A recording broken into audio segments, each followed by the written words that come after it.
Top executives from the oil and gas giants ExxonMobil, BP, Chevron, Shell, they're preparing to be grilled on Capitol Hill tomorrow, and they're being questioned for downplaying their company's roles in climate change. We bring in Jim Iorio, Michelle Snyder to discuss. Good to see both of you. Jim, I want to start with you. What do you think their defense is going to be? I don't think it matters. I think this is more comedy and more theater than anything else. But I will mention something that I've been talking about for a year, and I find this to be the most interesting and nutty quirk about this whole ordeal. The administration increases regulations, increases threatening regulations, saber rattles. The very things that they're rallying against are these big oil companies. But what happens is that they force the price of crude oil up, and the market still trades these names in correlation with crude. So the net result is that the share price of these companies are going up despite the fact that they're coming after them so hard. And I actually think it's going to continue. If I got my way, I'd love to see these CEOs thank them for pushing the price of oil up the way they have.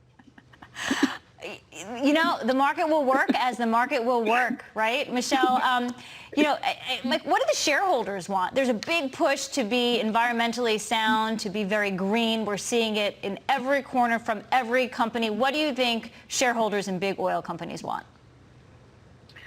Well, one of the points of contention, particularly with Exxon and Chevron, is that they are trying to protect the dividends that the shareholders are receiving. And that's one of the reasons why they're not necessarily going all in terms of reducing their carbon footprint. British Petroleum and Shell, by the way, are committed to it. So at this point, I kind of agree with Jim here in terms of the theater of it, and it doesn't really matter.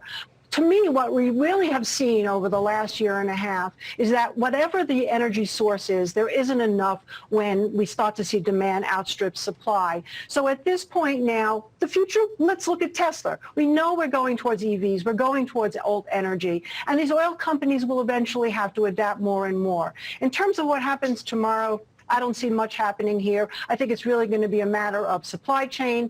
And now that some of the countries more globally are starting to have some issues, demand may pull back, but then it'll surge ahead again, and we'll start to see more demand for oil and gas. Yeah, and Jim, that's what makes what they decide to do, how they allocate spending in the future, so crucial.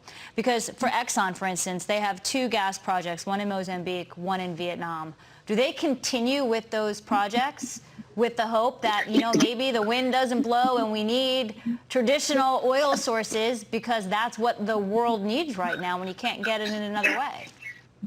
Yes, of course it does. People I talk to are, truly in the energy experts and not just traders from a flyover state like myself. Will always tell you that they're trying to push in 5 years what should be taking 30 years regarding the use of different fossil fuels. So, of course, they have to do that. You mentioned these elections on Tuesday. I think the tone could change completely if there's a signal that's sent by the voters just next week. So I think that these oil companies have to make the assumption that they're going to be just mostly, not idle threats is wrong, they really are coming after them, but hopefully not so severely that it'll stop their business. All right, let's talk technology, because we have major companies, some of the biggest, if not the biggest, reporting tomorrow. Apple and Amazon, they report after tomorrow's bell.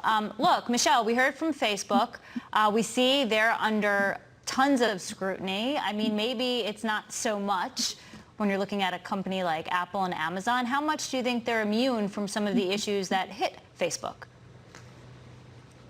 I think that Facebook is in a different category than Amazon and Apple in terms of scrutiny. So I'm not really too worried about that having any kind of impact in terms of the earnings. To me, if you look just what happened with Microsoft and Google and Advanced Micro Devices and NVIDIA, really seeing a push in big tech here. And I think the third quarter, it's going to be not so much the expectation whether or not we exceed the expectations for both companies. And both companies have issues. Apple has issues with supply chain and chip shortages. Amazon now wants to hire 150,000 more workers, and with a labor shortage, that could be a factor. Yet revenues for advertising are up. So I would expect things to continue the way they are, Michelle, especially with rates coming down. Jim, yes. Thank you so much. I got to cut you off. That does it for Making Money. Liz.